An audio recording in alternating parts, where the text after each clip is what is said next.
सभी को नमस्कार। आप लोगों के बीच में मैं पुनः उपस्थित हूँ।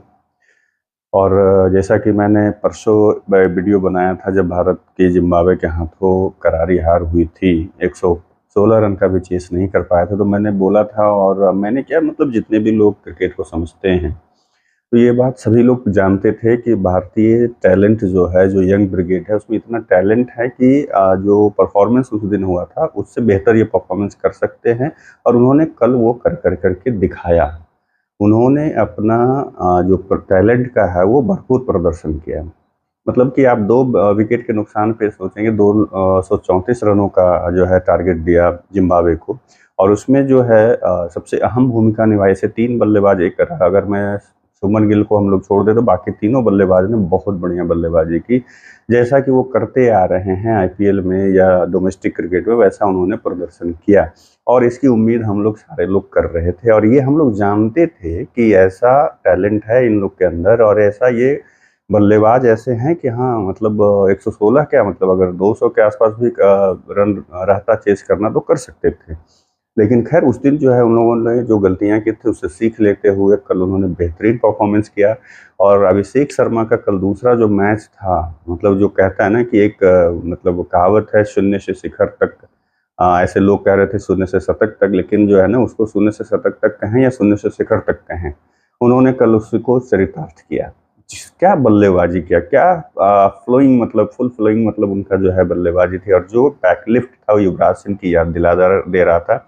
और ऐसा पता चला है, मैंने हम लोग जानते हैं कि उनके मेंटोर युवराज सिंह ही हैं। और जिस तरीके से वो आईपीएल में खेल का प्रदर्शन कर रहे थे, जिस तरह से फुल मतलब फ्लोइंग में बैटिंग करते थे, उसी तरह से कल उन्होंने बैटिंग की और 46 गेंदों में शतक पूरा किया। और 47 गेंदों में 100 रन बना करके 47वें गेंद पे वो आउट हुए। और आप अगर देखेंगे तो लगभग 32-33 गेंदों में उन्होंने 53 रन बनाए थे। अगले जो है मतलब आपका 13 गेंदों में आप सोचे कि लगभग वो 47 रन उन्होंने बनाया। तो इससे पता चल सकता है कि क्या वो हिटिंग कर रहे थे। उसके बाद ऋतुराज गायकवाड़, जैसे मैंने कहा था कि ऋतुराज गायकवाड़ एक शांत और कूल और जिस तरीके से काम के साथ बल्लेबाजी करते हैं, वो जिस तरीके से उनका जो है फर्स्ट क्लास क्रिकेट का रिकॉर्ड है या आईपीएल रिकॉर्ड है, उस तरह से वो मतलब उम्मीद कर रहे थे। खैर चलिए, वो पीछे जो बीत गई सो बात गई। हम लोगों ने कहा था कि ये भारतीय टीम जो भी हो, चाहे वो यंग ब्रिगेड हो या जो विश्व चैंपियन जो बनी टीम, जो सीनियर टीम प्लेयरों की टीम थी, वो मतलब भारतीय टीम जो है कमबैक करना जानती है और उन्होंने कल कमबैक किया। और सबसे बड़ी बात थी क्या कि जो पहले मैच में शुभमन गिल ने टॉस जीता था तो क्षेत्ररक्षण चुना था, लेकिन कल अपने जो सबसे स्ट्रांग पॉइंट है, जो मजबूत पक्ष था, उस पे गए। क्या बल्लेबाजी कल उन्होंने ली। कल कल का भी जो पिच था वो अनइवन बाउंस था, मतलब कोई गेंद नीचे रह रही थी, कोई ऊपर रह रहे थे, लेकिन बल्लेबाजों ने उस चीज़ को जो है बहुत जल्दी अपने आप को उसमें ढाला वहाँ के परिस्थितियों में और पिच पे, क्योंकि वही उसी ग्राउंड पे कल भी मैच हो रहे थे जिस पे परसों भी हुए थे। लगातार 2 दिनों में वहाँ पे मैचेस हुए हैं, दोनों दिन। तो कल आप देख सकते हैं कि हाँ, एक चीज़ और भी है कि शुभमन गिल का जो आउट होने का स्टाइल है वो मुझे, आप लोगों को भी ध्यान होगा अगर हम लोग थोड़ा पहले चले जाएँ, पिछले साल चले जाएँ, जब विश्व कप एक दिवसीय विश्व कप का जब फाइनल था, सेम पैटर्न पे शुभमन गिल उस विश्व कप में भी आउट हुए थे, उस फाइनल मैच में भी। कि वो थोड़ा-सा ऑफ स्टंप के आसपास जो है, थर्ड, फोर्थ स्टंप के आसपास से गेंद को वो फ्लिक करने कर के वो जो उनका, जबकि वो स्ट्रॉन्ग पॉइंट उनका है, उस पे बहुत सारे चौके भी वो लगाते हैं। लेकिन वो उसी तरह से 2023 के विश्व कप में भी उन्होंने आउट हुए थे और कल भी उनका वही पॉइंट, मतलब 2 पॉइंट जो उनका कमज़ोर पक्ष दिख रहा है कुछ समय से, वो दोनों मैच में उसी तरीके से वो आउट हुए हैं। तो उनको खैर उनसे उम्मीद तो है ही कि हाँ भाई, उन्हें बोला ही जाता है, यहाँ का प्रिंस बोला जाता है, कोहली किंग और वो प्रिंस। तो उम्मीद करते हैं कि आगे चल के अपनी गलतियों में सुधार करेंगे और बहुत जल्दी ही सीखेंगे। लेकिन कल जिस तरह से रिंकू सिंह जो फिनिशिंग, जो मान उनको एक फिनिशर की जो भूमिका, और जिस तरीके से कोलकाता नाइट राइडर्स के फिनिश करते हैं या इंडियन जब टीम से जब से आए हैं, कल उनका जो भी औसत है वो 70 प्लस का औसत है, स्ट्राइक रेट जो है वो लगभग 170 प्लस है। तो कल उन्होंने दिखाया, पहले मैच में ज़रूर वो फेल हुए कल, लेकिन कल जिस तरीके से उन्होंने दिखाया, ताबड़तोड़ बैटिंग करी कल उन्होंने भी। और ऋतुराज गायकवाड़ का जैसा वो कह भी रहे थे कि हम पहले जो है मेरे बैट पे गेंद नहीं आ रही थी, उसका कारण क्या था, अनइवन बाउंस। उसके बाद जब उन्होंने उनके बैट पे गेंद आने लगे तो फिर उन्होंने भी फुल फ्लोइंग में, मतलब जो क्या कवर ड्राइव उन्होंने खेला, कट खेला, पुल खेला, बहुत अच्छा, मतलब तीनों बल्लेबाज ने बखूबी मतलब खेला। उसके बाद गेंदबाजों ने अपना जो है काम पूरा किया, बढ़िया से वो उनको जो है 134 रनों पे आउट किया, 100 रनों से जीत दर्ज करी। लेकिन एक जो है फिलहाल मुझे ये समझ में नहीं आ रहा था, मैं अपनी बात करूं, मैं बहुत बड़ा तो ये नहीं कि हाँ मैं कह सकता हूँ कि भाई लोग जैसे आज के डेट में सभी को सिखाने चलते हैं, लेकिन ऐसा नहीं मेरे अंदर कि हाँ मैं उन लोगों को, क्योंकि वो लोग जिस लेवल पर क्रिकेट खेलते हैं, कि मैं उनको कुछ बोल सकता हूँ, सिखा सकता हूँ। लेकिन एक भारतीय फैन होने के नाते मतलब मुझे समझ में नहीं आया कि कल एक गेंदबाज कम क्यों खिलाया गया। जो साई सुदर्शन कल डेब्यू किया कल उन्होंने, और वो खलील अहमद की जगह पे उन्हें खिलाया गया, तो क्यों एक गेंदबाज कम खिलाया गया? अगर कल मान के चलें कि कोई एक बल्लेबाज टिक जाता, जैसे पांचवें गेंदबाज के लिए अभिषेक शर्मा से गेंदबाजी करवाई जा रही थी, और अभिषेक शर्मा को मतलब जो पिटाई हुई ओवरों में, 2 ओवर में लगभग शायद 30-40 के बीच में उन्होंने रन दिया। तो अगर वैसा कुछ सिचुएशन, कि अगर उनके 1-2 बल्लेबाज उस तरह से रह जाते, तो पांचवा गेंदबाज जिस तरह से टारगेट वो जिम्बाब्वे के बल्लेबाज कर रहे थे, फिर स्थिति खराब हो जाती। तो मुझे ये समझ में नहीं आया कि वहाँ पे टीम मैनेजमेंट क्या सोच कर करके एक गेंदबाज को कम खिलाया और एक बल्लेबाज अतिरिक्त खिलाया, जबकि आपके पास ऐसे बड़े बड़े मतलब हीटर और T20 के स्पेशलिस्ट बल्लेबाज हैं।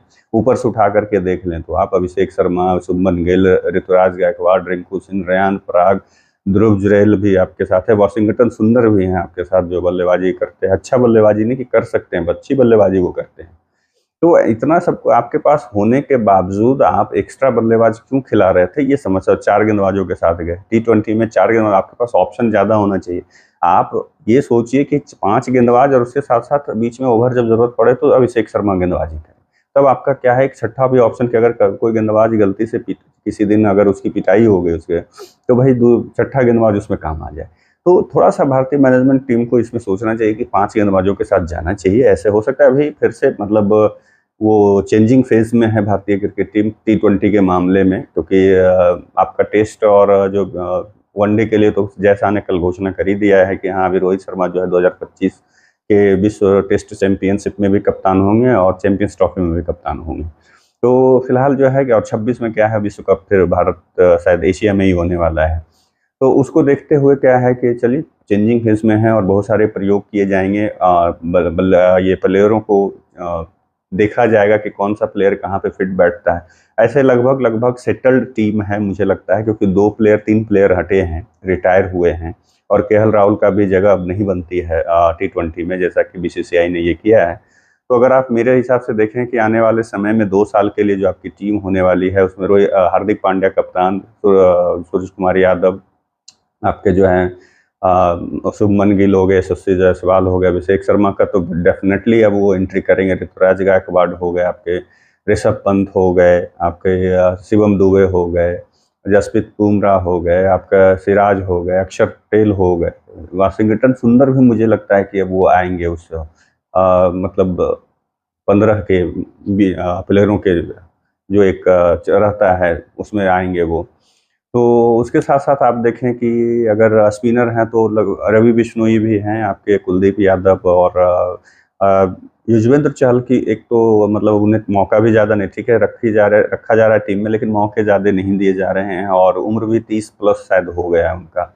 तो उम्मीद कम है कि वो ज़्यादा लंबा ये रहेंगे, लेकिन चलिए T20 में अभी वो चल सकते हैं, लेकिन रवि बिश्नोई उसके लिए ये तैयार है। फिर आपका जो है और भी तेज गेंदबाज आपके सामने हैं, देख सकते हैं, जैसे अभी मयंक यादव का भी आना बाकी है, अभी उनको भी मौका देना चाहिए। मुझे तो लगता है मोहसिन खान को भी मौका देना चाहिए। आवेश खान कल बहुत अच्छा गेंदबाजी की कल उन्होंने। मुकेश कुमार को तो मौके रेगुलर मिल भी रहे हैं, आवेश खान को भी मिल रहे हैं। तो ये सब एक जो स्ट्रेंथ है भारतीय क्रिकेट टीम की, जो बेंच स्ट्रेंथ है, वो अच्छा है, और लगभग यही आसपास जो है पिछले 2 साल, अगले आने वाले 2 साल में आपको देखने को मिलेंगे। अब रही बात कि ईशान किशन मतलब इनके कहीं आपके आगे मतलब टीम में हैं या नहीं है, वो तो बीसीसीआई जाने या मैनेजमेंट जाने। संजू सैमसन रहेंगे, हो सकता है वो रहेंगे।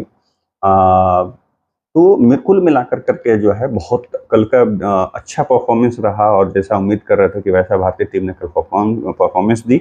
और आने वाला जो मैचेस हैं, और 3 मैचेस बचे हुए हैं, तो जो है मुझे तो लगता है 4-1 से जीतना चाहिए।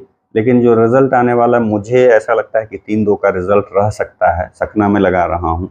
क्योंकि अभी यंग टीम है तो बहुत ज़्यादा उत्साहित हो जाती है। कल जैसे मैंने देखा कि अभिषेक शर्मा बहुत ज़्यादा उत्साहित थे और आकर करके जिस तरीके से गेंद कोई मतलब ठीक है, जबकि आईपीएल मैंने देखा है कि अच्छा गेंदबाजी करते हैं, लेकिन पता नहीं वहाँ पे जाकर के वो।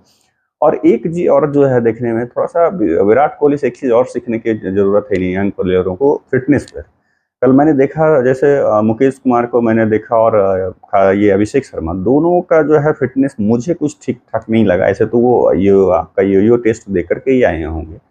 लेकिन जो पेट का मामला देख रहे थे कि थोड़ा स्पष्ट दिख रहा था, तो पता नहीं शर्मा में क्या दिक्कत है कि रोहित शर्मा का भी उसी तरह से और अभिषेक शर्मा का भी वही। लेकिन चलिए एक चीज़ अच्छी हुई है कि एक शर्मा गया तो दूसरा शर्मा जो है कुटाई करने के लिए आ गया है और उम्मीद करते हैं कि आने वाले समय में वो डोमिनेट करेंगे विश्व क्रिकेट को। और इसी उम्मीद के साथ जो है हम लोग अब इंतज़ार करते हैं कि ये सीरीज़ जो है फिर इसके बाद श्रीलंका टीम जाएगी और उस समय फिर नए कोच जो है भारतीय क्रिकेट टीम को मिलेगी। अब देखिए आगे आने वाले मैचेस में क्या होता है, तब तक के लिए आप लोगों से विदा लेता हूँ और इस जीत पर सभी यंगस्टर को बधाई बहुत-बहुत बधाई जो टीम जीती है और उम्मीद करते हैं कि 4-1 से ये सीरीज़ जीते और इसी के साथ हम लोग फिर अगले वीडियो में मिलेंगे, तब तक के लिए नमस्कार।